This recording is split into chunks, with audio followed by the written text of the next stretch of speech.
Coming up, what an excellent day for Woodstock.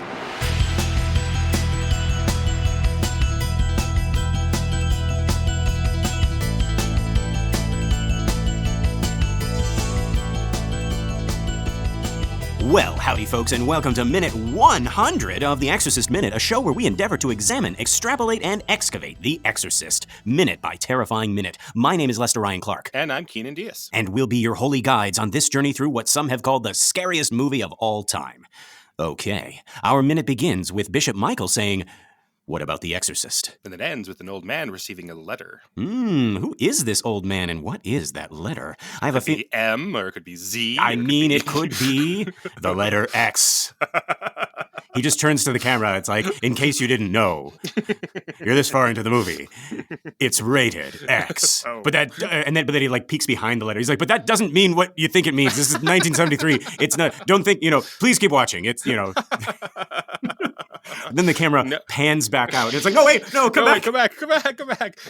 No, Lester. The movie, if we didn't talk about it, successfully argued that their movie should not be rated X, but rated R. And people, when they saw it, they're like, what the hell? But they're like, oh, no, it's not X. It's an R because it's really good and it's really important. It's not, so children should be allowed to see The Exorcist. Right. We're not just filth peddlers, people. We're Catholic propagandist film predators.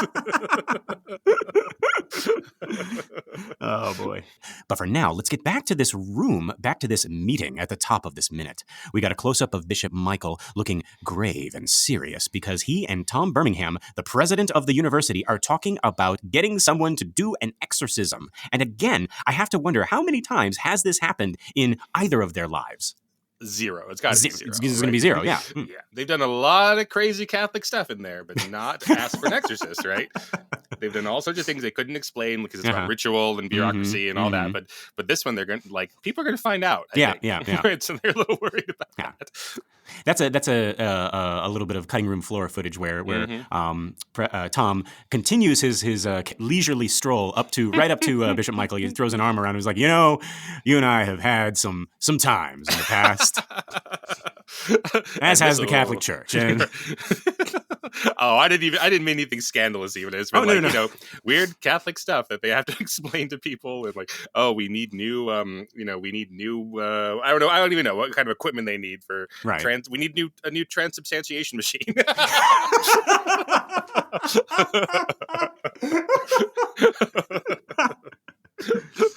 This one we ordered, it's like we wanted something, to make God incarnate, and all we're getting is out of this thing is chili. It's Yeah, exactly. Yeah. But yeah, Tom strolls up to them again, very leisurely puts his arm around, well, we've had a lot of crazy decisions made in this room, but this might be our last. This might be the one that ends both of our careers. Yeah, literally, yeah. And maybe gets the Catholic Church shut out of higher education for the rest of time in America. Yeah. This is gonna get them canceled. Exactly. I don't know. I might just excommunicate myself after this. No. We're getting silly. But no. So this is a very, very serious thing. Is just like Kara said, right? It doesn't happen anymore, Miss McNeil, right? You got to go back, in time. But yeah, so Bishop Michael says, what about The Exorcist? Have you any ideas? Right? This is becoming more and more real as they talk. Right now, they're actually we got to pick somebody for this thing now, right? So we cut to a close-up of Birmingham as he seems to be considering. And he says, he folds his arms and he says, how about Lancaster Marin? Mm-hmm. Hold up. Hang on. Wait a minute. Tom, what did you just say? Lancaster who? Folks, here we are. An hour and 40 minutes into the movie. We have 33 minutes left, and this is the second time we have heard that name. The first, of course, being when Captain Howdy was speaking in tongues. And suddenly, it all clicks into place. Marin is a priest. And not just any priest, but a potential exorcist in this discussion. Keenan, what do you think people thought in 1973 when this name finally dropped? Did they have a big aha moment? Or did they remember it from the tapes? Did they link it with Our Man in Khakis all the way at the beginning? No. Definitely not. No. Definitely not. Well, first of all, I mean, Lancaster Marin, I'm surprised they don't say, like what's a Lancaster Marin? It's such a strange name, right? Right, yeah. And then, I think the backmasking reveal of Captain Howdy, right, backwards going, Marin, right, fear the priest, right? Yeah. All that, like, I don't know if that registers as a name at all there. I think that only works in the second viewing where you listen to, Marin. Interesting. Okay. Yeah, it's got. I don't think that's going to connect like at all. And remember, folks, even now in the book, right? I'm talking about the first edition. We still don't get his name, right? This is the first. This is the first time that Marin is addressed as a name. Right? Mm-hmm. So yeah, and also Keenan, what is the blackness taking up the screen? Like, what is it diegetically, and how does it serve the shot? Yeah, so like a third of the shot is just blackness, right? Yeah. And then we have Father Tom sort of in 2/3 of the screen in a little letterbox of his own. Well, that other part of the screen is our good buddy Bishop Michael. I mean, this is an over the shoulder, but we're framing it from sort of below and making him sort of stand in, I think, for making Tom feel boxed in, just sort of describing what we're seeing here, making him feel even a little alone, right? Because they're on the same team and they're debating about what they should do, but I mean, neither of them wants to make these decisions on their own. Yeah, right? I think they're even like they're starting to think like, man, just for plausible deniability, if we had let Dimmy do it, right, it'd be and something went wrong, he'd be like, well, he was crazy. Yeah. That was Damien. He came in talking about an exorcism. And he's like, oh, I have to do it. I'm like, oh, right, Damien. Yeah. I don't know if you should do that. I mean, his mom died. People are like, what does that have to do with? No. Trust me. Rogue priest. Yeah. On his own. Yeah. But they don't want to do any. They don't want to be making any decisions. I think neither of them wants to lead this discussion. They both want to find consensus without making any crazy decisions here.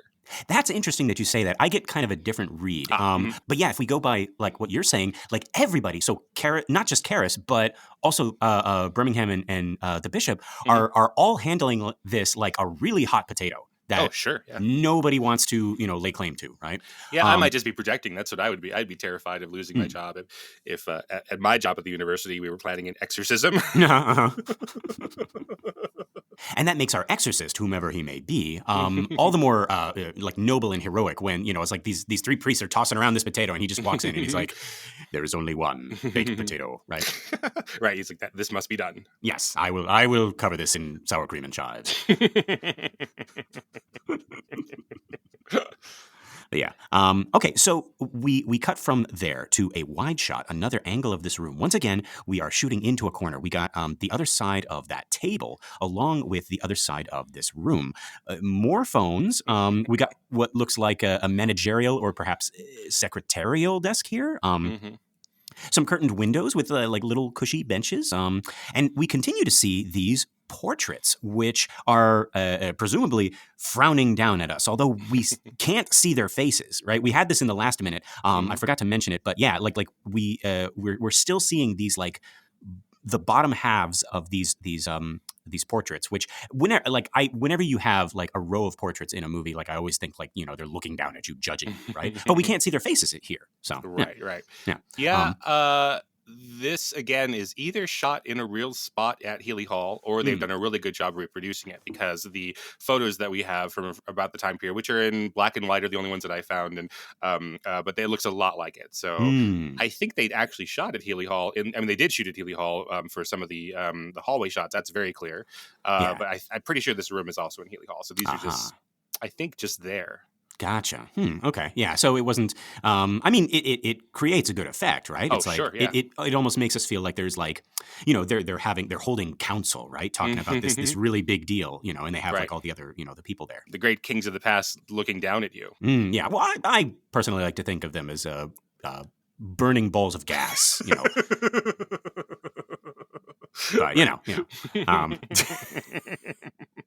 Yeah, and we get to see this great table now from a different angle looking down at it. And do you notice that there are at least 5 ashtrays on this table? Yes. I couldn't make out what those were, but I kind of assumed that they were ashtrays. Yeah. Oh, those are McDonald's ashtrays, of course. Yes. Yeah. Those are sullied brown, disgusting ashtrays, a reminder that everybody smoked at this time. And that that's why like the richest, most opulent places were natural browns, like here at Healy Hall, because smoke was going to get anywhere, everywhere anyway. So just paint everything brown and get wood paneling. Yeah. Make sure it's the color of what it's going to be anyway. Right. Yeah. Just make sure it's the color of your aunt's fingertips. You know, remember God. People used to have those. You can get those out with lemon juice. No. Yeah. But, okay. But also, very important in this shot, we see that our 2 priests have moved in closer. Bishop Michael has been still the whole time, but Tom has been making his way around the table, and this is where we see that he is now much closer to the bishop. Both men stand with their arms folded. The bishop has a finger on his chin, looking reflective, and Tom is a little bit more contained. He's holding himself. And I actually wondered about that. It's like, you would think their stances would be swapped, you know what I mean? Why would that be? Well, I don't know. I'm reading Tom, and maybe, okay, this could be that Wallace Rooney is a trained actor and Tom is, actually a priest, right? And this is like new for him, but I'm reading him as like playing it very, very casual. Oh yeah, I think he definitely is when he's walking over, for sure. Yeah. And so I thought that, and the bishop seems like much more anticipatory. So I thought he would be the one in that stance, and Tom would be, kind of like the contemplative, it's like, fingers on his chin or something like that. But it's completely swapped here, Yeah. In any case, so Bishop Michael says, I had a notion. Well, he's talking about Marin, right? He's like, Marin, I had a notion he was over in Iraq. I think I read that he was working on a dig near Nineveh. Again, I wonder if perhaps this is where people start thinking back to the beginning of the film. You don't think so, Kanan? I think here when we start talking about Iraq, yes. Okay. But yeah, for sure there. But yeah, just the name itself, I don't think so. Gotcha. Okay. And then, so Tom says, yeah, you're right, Mike, but he's finished. He came back 3 or 4 months ago. Okay. So that is another revelation, potentially. So we are 4 months out from the beginning of the movie. Marin has been back for 4 months. We still don't know exactly when the stuff with Reagan started in relation to when Marin came back, or maybe when he found the statue. It's implied it's at the same time through editing, but that's not confirmed in dialogue. Right. Yeah. We do know Reagan's stuff started around Halloween, or like exactly on Halloween, because we see those trick-or-treaters, right? And then remember in the book, it's April 1st. But okay, so like if we're looking at the movie, if we start from Halloween, November, December, January, February. So are we saying that this is like late February, early March? Or is it still like close to Halloween? Are we like in November, right? Did Marin get back here 4 months before October? Then the weird stuff starts 4 months in, and we're like now only just a couple of like months ahead. Like, is this November/December? Because we're going to see in the next shot, or in like the next scene, still in this minute, an old man walking through the woods, and it looks like it's still autumn. Yeah, if it's going to be February, at least let it still be this beautiful autumn look with all this golden browns and things. Right, yeah, that's what I was going to say. It still looks like autumn. Right. Yeah. I'm fine with it. Just keep that beautiful looking autumn stuff going on. It's perfect, and it's symbolic, right? Because these 2 priests are at the autumn and the winter of their lives, right? Oh, and also you get to see the wind if there's leaves on the ground everywhere. Yes, right. And there's no one in this goddamn town to pick up the leaves anywhere. Just roll back and forth. One day they're on my side of the street. The next day they're on the other side of the street. That's just making me think of remember that iconic shot we got of the house, like from, it's like shooting like upwards, and we got like the leaves blowing and everything like that, right? Yeah. Like just imagine like holding on that, and it's like all spooky, right? And the leaves blow and you're right? And then just like into frame shuffles like, some guy with like a broom and a dustpan. He's like, God damn it.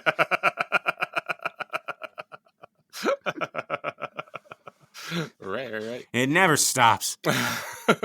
These southwest wind demons bringing their leaves. Yeah. But yeah, so we're going to assume that it's like autumn/winter, right? I like it. You know, I prefer it, even if I'm proven wrong later. Yeah. I prefer to think it is, November or so. I think thematically that's the best choice. So Tom continues. He says he's at Woodstock now, meaning Mary. Yeah. Now there's a visual, right? Yeah. I love that. I like. But okay, apparently we are to take this to mean that he is at Woodstock College. I know. Sorry, folks.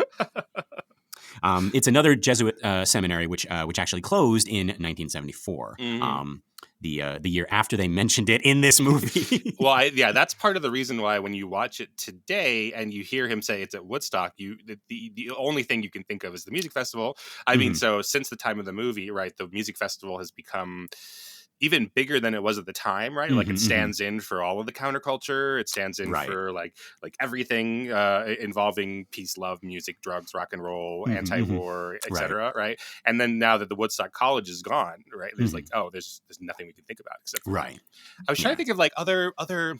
I was trying to think of other things like that where now we would say a place and we only associate it with, this event. Except the only thing I think of is like terrible things that happen, which aren't as fun, right? Those are the ones that immediately came to my mind. Like when I was at Columbine, right? And there's all these people who like went to school at Columbine before the shooting, but now they say, oh yeah, when I was at Columbine, like the room would just freeze, right? But there must, so this is a positive one, I suppose, right? Like when I was at Woodstock and then he's just like, no. I was selling tractor parts at Woodstock.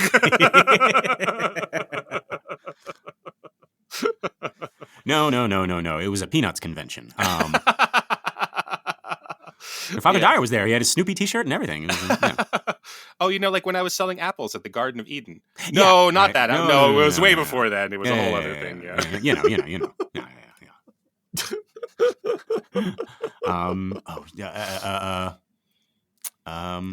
All those award nominees, right? It's like that was back when we were all paying attention to the great Star Wars.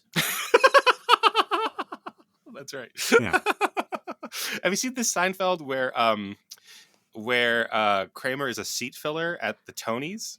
No. It's very funny. So he's working as a seat filler at the Tonys, and then his last seat filling job, he sits up there, so he's an extra basically, right? And then whenever someone goes to the bathroom or goes to the bar, he has to sit there so it doesn't look like it's empty on TV.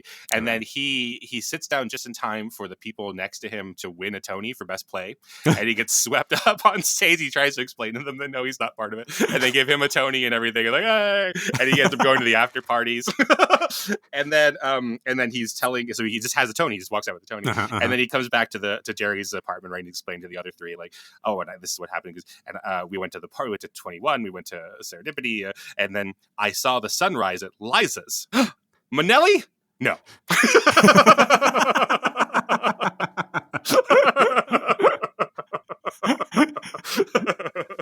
Okay, I will watch Seinfeld. Oh, you haven't seen any? I have never. Oh my God, yeah, I just admitted that on the air. Yeah. Oh, that's okay. But when I say Cosmo Kramer, you don't say what's a Cosmo Kramer? No. Right, because that show, Star Wars and Star Trek and all of those, like Beam Me Up, Scotty, Luke, I Am Your Father. Right. You haven't seen Star Wars. Wait a minute. That hesitation. No. All right. The final episode of this show, it's like, Lester, have you actually watched The Exorcist? Sure. Yeah. Sure, Mother Sucks Cocks in Hell. Priest good. Little girl's bad.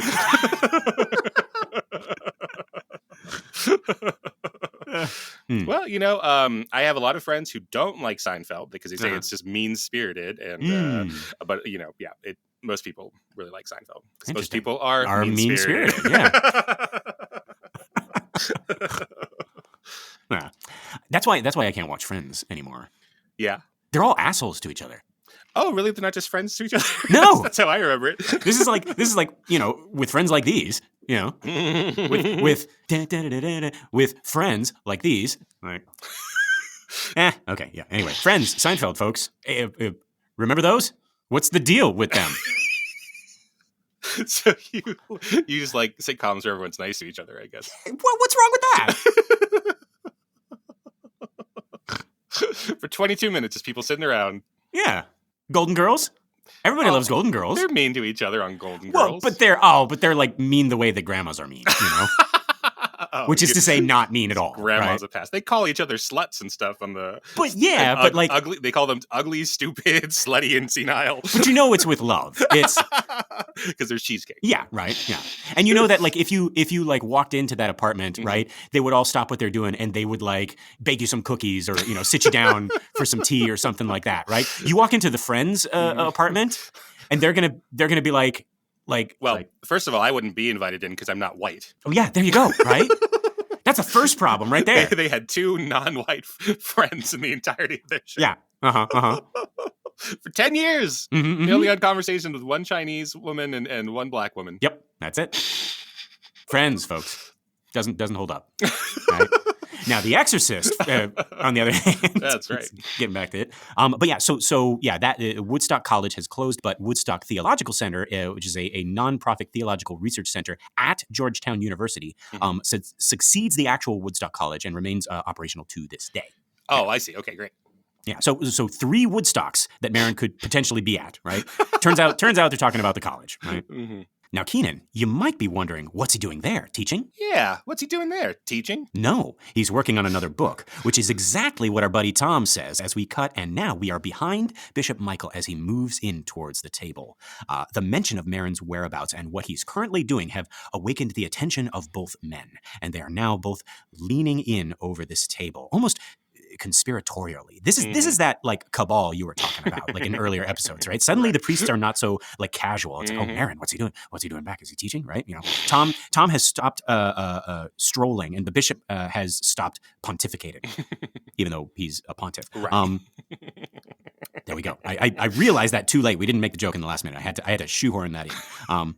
But yeah, so at the mention of Marin, the boys get serious. They lean in, but not only that, it's like they are interested themselves. Like, Marin, I thought he was over in Iraq. Well, I think, now this just occurred to me, though. So they thought they would have to go and talk to someone who was not in North America. Right, okay. Which could be because the priests in the foreign missions have more experience with exorcisms, right? Which could be kind of embarrassing because they'd have to talk to other bishops and other, other people on their level and cardinals and talk to other, again, bureaucracies, right? And like have to admit that, we want to do what you do. But if they have, this Marin who's theirs now, right? Maybe they could just say like, oh, no. Hey, just go in his house. Don't worry about it. Don't mention it. Don't tell anyone where you're going. Just go. Oh, we don't have to tell anybody about this. We can... Let's just go get Marin. Right. Oh, I never even thought of that. Oh, no, that's a really good point. Wow. So yeah, so they're a little bit excited. They're kind of like they're clutching this little sliver of hope, right? Right. But I also like for story purposes, I like that the name Marin has some kind of like weight to it. Right? Oh yeah, for sure. Yeah, right. So actually, yeah, what do we think of this little exchange as a way of like setting up the character of Marin, right? From these 2 priests in just a few words, we get a feeling of who Marin is within the church, right? We already have a sense of who he is because we've been with him in the opening scenes, but the way they are talking about him here tells us how other people feel about him, specifically his colleagues. What do you think? Like, I know Tom and Mike haven't revealed too much yet, but how about just this little bit of like leaning in as soon as they start talking about him? Oh, you know what? That's really interesting because when we see this guy in Iraq, maybe we think that he has a lot of faith, that he's very smart, but he's old and right. And, and he has these pills and he's weak and we're worried about him. Right. And he gets up there and looks at this statue. We don't know what that's about yet, but it's him being sort of dwarfed by that statue a little bit. Right. And that now these guys are talking about, oh, Marin's like some rock star. He's like a superhero in the past. He's he's a Catholic Indiana Jones. Oh yes, but that other guy. What? from the Star Wars pictures, the the Nerf herder. No, the one who's done it before. That they're like, Obi Wan, Kenobi Wan. Yeah, exactly. Did you say Obi Wan Kenobi Wan? I'm joking. Okay. Yeah. Because that's what like the students of Joseph Campbell, like Chris Vogler, who writes in screenwriting, he says, well, the mentor figure that a young adventurer goes to, they're often a retired adventurer. Right. So they've gone off and they've done this before, which is why the young hero needs their advice. They say, hey, Obi Wan Kenobi Wan, like we've met you on You're gonna make people so mad. No. We've got this tape of you, of this princess who we don't know is a princess, saying like, "Oh, we're looking for Obi Wan Kenobi," right? And so like, "Oh, you've done this before. I'm about to go and do that. So what advice? What Vogler calls them the gifts? Like, what gifts do you have for me, right? Yes. That you could bestow upon me." So Merrin is being set up like that, right? Like, yes. So we've seen this old man who seems broken, and maybe we kind of imply at the end of his career, right? But end of his life, end of his life. Yeah, now we need him, right? Yeah. Because we have Dimmy, who's at the beginning of his adventure, even though it's an hour and 40 minutes in, right? Yeah, he's at the beginning of his adventure, and now he needs to be paired up with this mentor figure. Right. This is like Obi Wan and Luke. It could also be like Merlin and a young knight, right? Right. Yeah, or young King Arthur, maybe. Yeah, something like that. Yeah. In Titanic, we have because that's about like straddling classes. I thought it was straddling doors. No, they straddle cars. Oh, yes. In Titanic. We straddle each other in the car. Right. So Rose... And nobody straddles Cal. Oh, poor Cal. Oh. Unimaginable bastard. Yeah. Rose wants to The boat straddles that iceberg. I mean, you know. That's a fun word, straddle. No, but Rose wants to leave her class. And so the mentors that she meets are two people who are from the lower and middle classes who now are there in the upper classes. So she meets the unsinkable Molly Brown, who had been lower class, and now people treat her nicely, but they don't treat her, they treat her politely, but they're not nice to her, right? And then she also meets like Mr. Andrews, who is there because he is an inventor of sorts, right? So he's like invented the ship, right? And so those are the two mentors that she meets, and they help her figure out like, that class isn't that great, and maybe she wants to leave it after all and then put all this behind her. I like this. Yeah. So that's what we're setting up Merrin to be. He is the Kenobi type. He is the mentor, right? And they're talking about him here in these hushed tones, right? It's like, oh, should we call Merrin, right? The Exorcist. Right? I went because they're talking about like he's a rock star at Woodstock. Yeah. So it's like, could we get Hendrix? Like, are we insane to think we can get Hendrix down here to play the national anthem? Yeah. I thought he was at a dig in Nineveh. I thought he was at a gig in Nineveh. Exactly. Yeah, well, he's finished, Mike. He's at Woodstock now. It's gonna be a very different story. Yeah. But yeah, so apparently, according to Tom, he's not teaching at Woodstock. Tom says he's working on another book. Right. And in our book, this is where Bishop Michael says, "God help us," which I like that line. It says a lot about what at least the book characters think of Merrin. In the book, we dip a little bit more into the types of books that Merrin writes, which are borderline heretical, talking about like the nature of matter and material things in relation to God. Here's what it says in the book, just a really short passage. Merrin, the philosopher paleontologist, the soaring, staggering intellect. His books had stirred ferment in the church, for they interpreted faith in terms of matter that was still evolving and destined to be spirit, that at the end of time would join with Christ, the omega point. This is an extremely interesting point of view concerning faith, especially like we're getting it this late in the movie. But it does make me think back to a sentence at the very beginning of the book when Merrin reflected. He said, "The bones of man, the brittle remnants of cosmic torment that once made him wonder if matter was Lucifer upward groping back to his God. And yet now he knew better."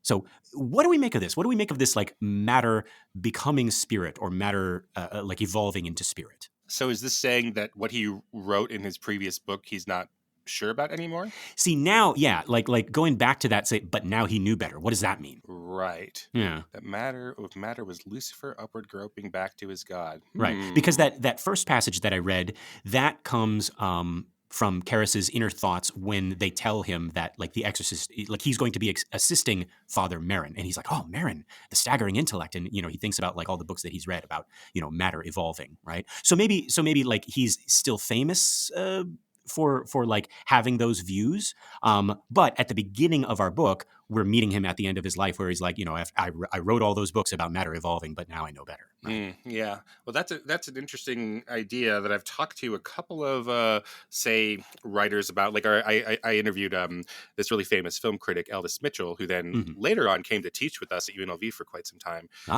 But when I interviewed him first, he wasn't teaching with us yet, and I didn't know him very well. And so he was a New York Times film critic and a bunch of things. And so I asked him, having a body of work, like, are there any reviews that you have changed your mind on? Because basically you print a review, you watch a movie, and then by that weekend you've written up the review and it's there, and people get, they run across the review and they're mad at you forever. Yeah. Maybe you've changed your mind. And he said that the one that he could think of where he regretted was giving a negative review to Pootie Tang. And he says that the more he thought about Pootie Tang, it's like, I like Pootie Tang, and I think about it all to joke about, bring up these quotes from Pootie Tang. But there he is having a negative review of Pootie Tang, wow. in the New York Times. Interesting. And he will forever be remembered as the one guy who did not like Pootie Tang. Well, yeah, it's like everybody not liking Pootie Tang, but now he changed his mind. Yeah. Wow. But then, so I'm talking, Keenan, about like this theological. Oh, I'm sorry, we were talking about Pootie Tang. That was 10 minutes ago.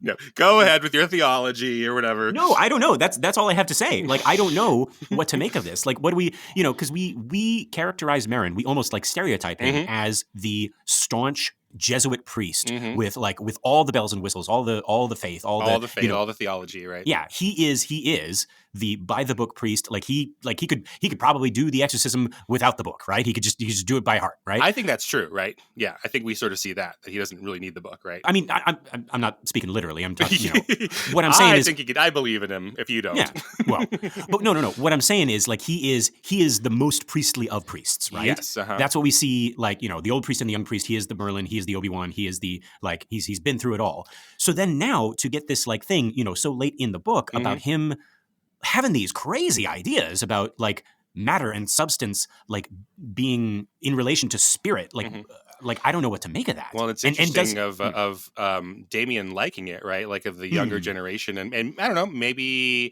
Damien likes it for the wrong reasons. Damien likes it because it is scientific, and that might not be what Merrin even was thinking about, right? Yeah. Like Damien is thinking about that this,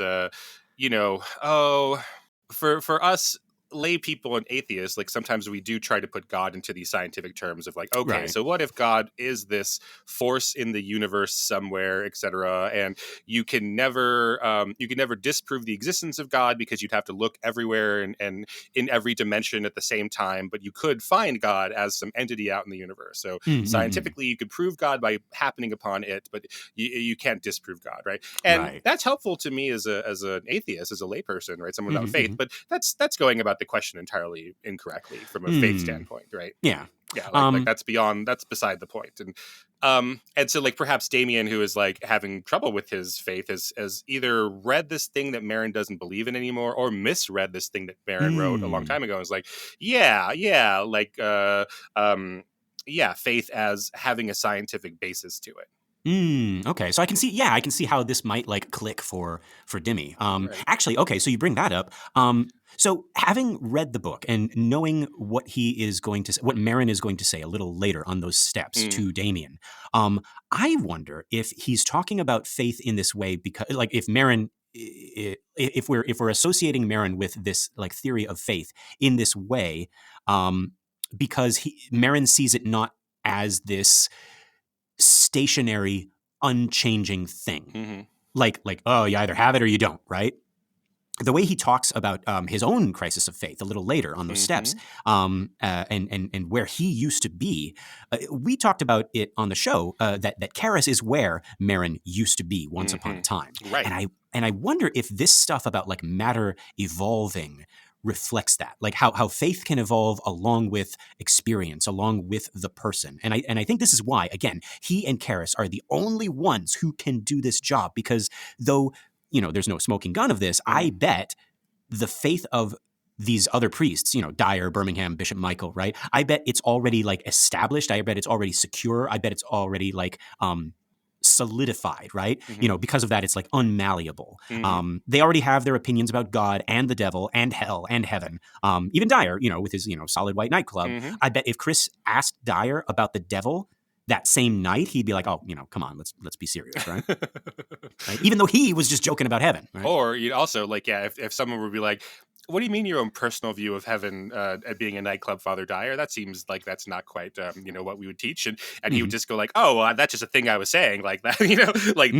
Don't get caught up into the details. And his faith would not be shaken by anybody like talking about him. Oh, is that the right thing? Where Damien, if Damien were to say the same thing, someone would say, "Oh, what's that supposed to mean, Father Damien?" He would be like, "Oh my God, oh my God, yeah. I'm a blasphemer. I don't believe fully. Like, oh, everything about me is wrong." Yeah. And Father Dyer were like, "Oh, I'm just talking." Right. If Damien went to that party instead of Dyer, right? He would be like those people at restaurants, where the waiter gives you the food. It's like, enjoy your meal, and Damien would be like, "You too," and then he'd just be up all night thinking about, I said my idea of heaven was a solid white nightclub, and they looked at me, and what is wrong with me? Right, exactly. Yeah. What does that mean? Yeah. But yeah, so I think that this little peek into Marin's like crazy ideas about faith, whether he has them now or not, right, it gives us this little hint that like, hey, Marin was not always Kenobi, right? Yeah. He was Luke once, and he had crazy ideas, and and hey, look where Dimmy is, and so Dimmy is gonna become Marin. Well, unless something happens. I don't know. He'll become Marin right at the end. Oh yeah, yeah. They will both end up the exact same. Yes. Obi Wan used to be the kind of guy who would cut off his friend's arms and then lie to his son about it. Right. Exactly. As he very famously says, he says, "A dingo killed your father." What? No, what does he say? He says, "Darth Vader killed your father." Right. Yeah. Yes. Yeah. A dingo. Oh, don't worry about it. Cut it out even if you need to. Yeah. Okay, so yeah, back to the movie. So after hearing Tom's suggestion, right, the bishop eases himself into the chair at the head of the table. He says, "Don't you think he's too old, Tom? How's his health?" Right, we're talking about Marin now. And folks, if the earlier mention of a dig near Nineveh wasn't enough to clue us in, like this might make us recall that old man at the beginning of the film, right, with the shaking hands and the nitroglycerin pills, right? I think we're finally like circling upon it, right? Absolutely. By this point, we need to, yeah. And we have cut out in the script in the previous scene where the bishop asks Damien about his own health. Where he says to Damien, "How's your health?" That's gone from the script. Right. Because we don't, we saw him boxing. We don't need to know his health. But that also might help here that it's not a question he's asking everyone who wants to be an exorcist. He's asking about Marin specifically.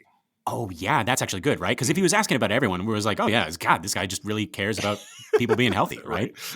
But it's specifically Marin, we're like, oh, he must not be healthy. Yeah, so he says of Marin, right, "Don't you think he's too old, Tom?" And Tom is like, "No, actually, he's only 43, and that's a bunch of prosthetics that Dick Smith has put on." Dick Smith, I thought he was in New York working on The Godfather. Yeah, but he's finished now, Mike. What's he doing now? Writing a book that Lester and Keenan can't afford.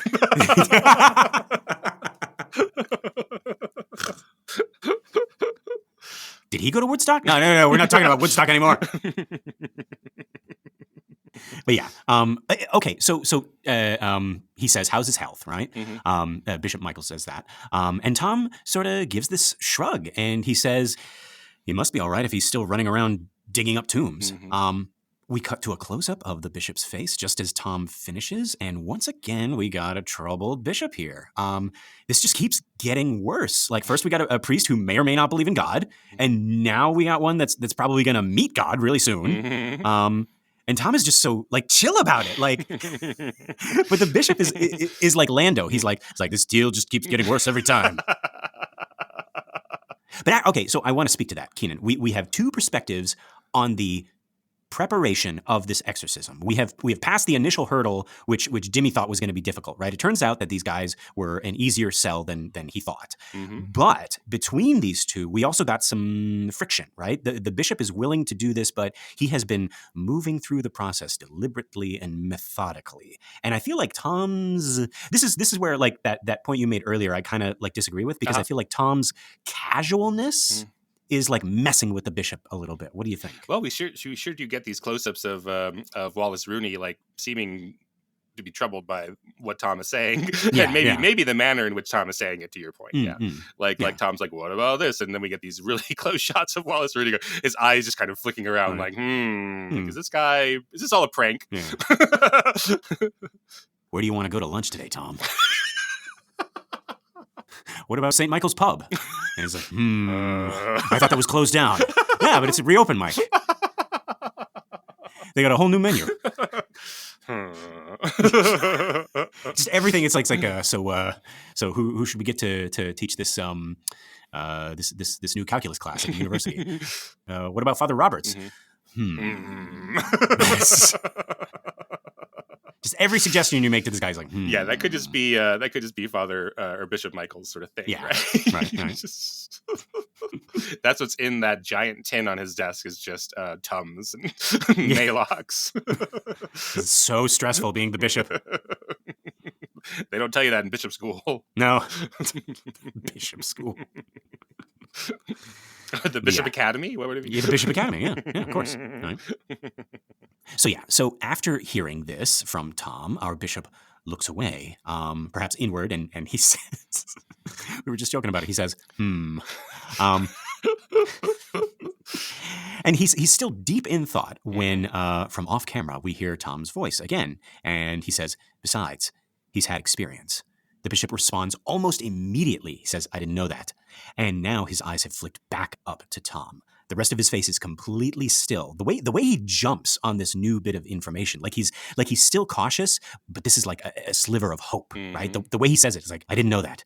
The subtext is, this is big. Tell me more. And so Tom does. We cut. We're sort of beside the bishop at the table as we listen to Tom explain. Says, 10, 12 years ago, I think in Africa, the bishop shifts in his seat, giving Tom all his attention now.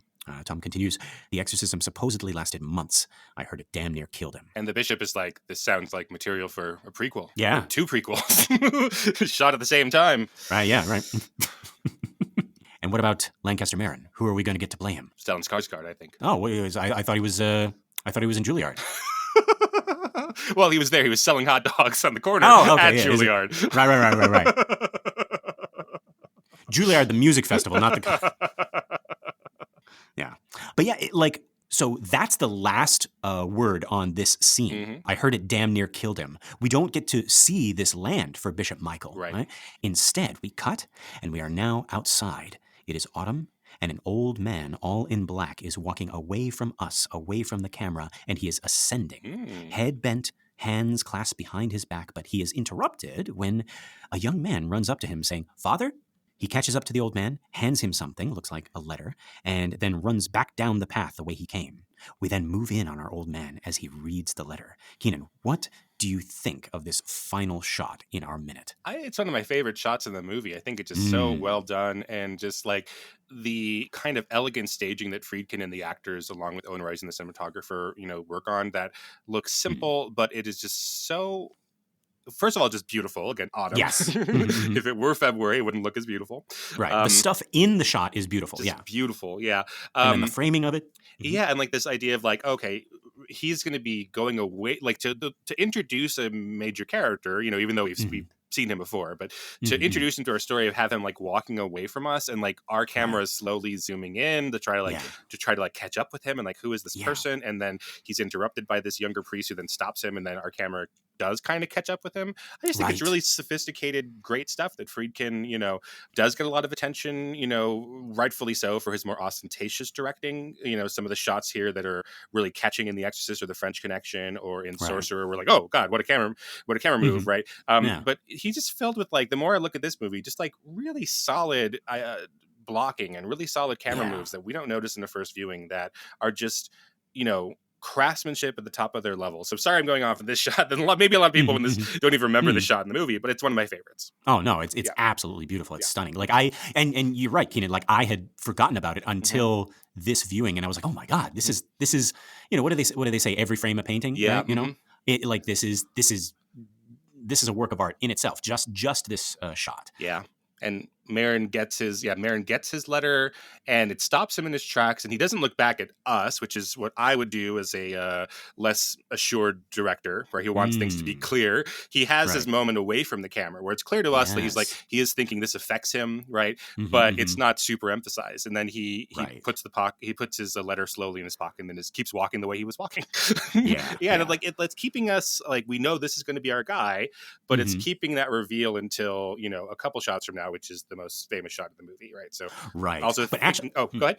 I would almost argue that the transition from this shot into, it's not in our minute today, folks, but like it's going to be like the first.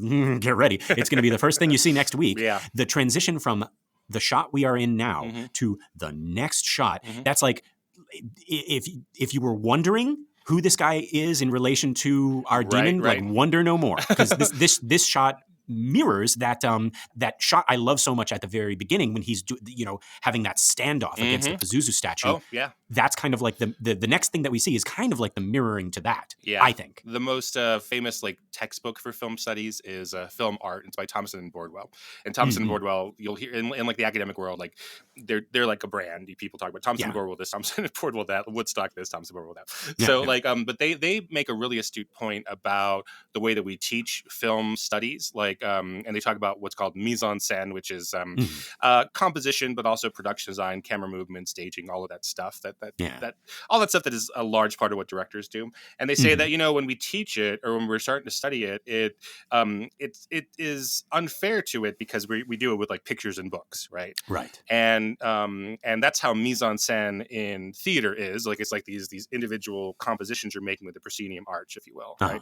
But in film, because of editing and because these are happening over time, right, that mise en scène meshes with each other over time. So it's this shot meshing with the next shot, which is where, you know, talking about individual shots, again, to Thompson Bordwell's point, can only take you so far, because it's all about the shot that came before it, or even the shot that came 5 shots before it that now you're recalling and thinking about, or at least internalizing in your gut, even if you're not intellectually thinking about it.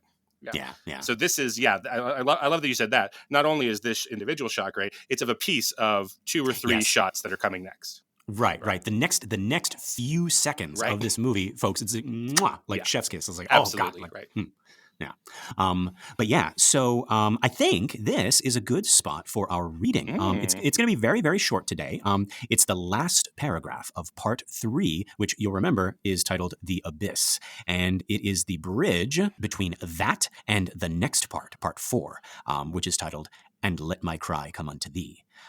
So let's read this. Here we go. A reading from the Book of Blatty.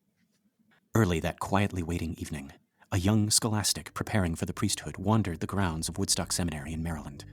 He was searching for a slender, gray-haired old Jesuit. He found him on a pathway strolling through a grove. He handed him a telegram. His manner serene, the old priest thanked him and then turned to renew his contemplation, to continue his walk through a nature that he loved. Now and then he would pause to hear the song of a robin, to watch a bright butterfly hover over a branch. He did not open and read the telegram. He knew what it said. He had read it in the dust of the temples of Nineveh. He was ready. He continued his farewells. Whew. That's kind of sad. I wonder what that means. You know, I have read the book, by the way. Now I finished the book. Oh, you've read? Oh, yes. Folks, I'm so happy. I forgot to mention that. Yes, you kept that a secret from me. Oh, I didn't mean to. But that's really. Do you know what he did? Your cunting co-host. But that's really interesting. He continues his farewells, like he's just constantly in the. I don't know if this means it literally, but the feeling I get is like he's constantly in the state of saying goodbye to people. Well, I think I said it very, very early on in the show. It might have even been in the first episode, because I remember I wrote it in before this show was even a concept. To me, Marin has always been in the process of saying his goodbyes within the time frame of this book or this movie. He's already got the premonition, and he has decided way back at the beginning of the film, right, in Iraq, like maybe either. It's like even like when he's having the tea, with the tea shop owner, or when he's with his friend Jesuit Dean, he has already felt the pull, of this final showdown, and he has resigned himself to it, right? Not in a like a passive way, but like he has embraced his destiny. Yeah. And I keep thinking of Jesus, the 40 days in the desert, right? Right before he has to die, and this it seems like Blatty and Friedkin are kind of doing the same thing here, right? Like Merrin is faced with this final act. He's God is saying you this is the end for you. Right. This is your last great act. You are going to go and save this person from the clutches of a demon. And Merrin says yes. He answers the call. So he has answered the call like all the way at the beginning of the movie, and the rest of the movie until he shows up at that door is him saying goodbye, like as Blatty puts it, to this world and this nature that he loves. Right. And so now we look at the beginning of the movie where he embraces his friend and he clasps the hands of the tea shop owner, right? And he's looking at everything with love. He's like, I'm going to leave now. Right. So yeah, so that has always stuck with me is that Merrin this whole time has been preparing for this fight, but also it's like it's epic, but it's also really, really sad because like he's going to the end of his life. Mm-hmm. Yeah. But yeah, folks, we're going to follow him to this final act next week. Mm-hmm. For now, that is all my notes. Keenan, is there anything else? No, I think we got it. All right. Folks, this has been another excellent Exorcist Minute. I've been Lester Ryan Clark. You can reach me on all the socials as Lester Ryan Clark. And I've been Keenan Diaz. You can find me on Instagram and Letterboxd as Howdy Keenan. Yeah, we got our listener group, Compelling Conversations. Go check that out and request to join, and we'll let you in here with us. Thank you so much to everyone who has shared the show by word of mouth or on social media, and a big thank you to everyone who has given us a 5-star ratings on iTunes or Spotify, wherever you listen to our show. We really appreciate that. It's going to help our little podcast grow and find more cool people like you. And if you haven't yet, what's holding you back? Hey, boss, I should give you a 5-star review? Actually, Mungo, you do that's yeah, sure.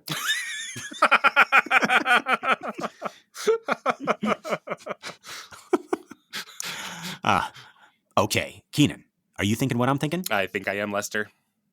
Folks, until next time, the power of Seinfeld compels you.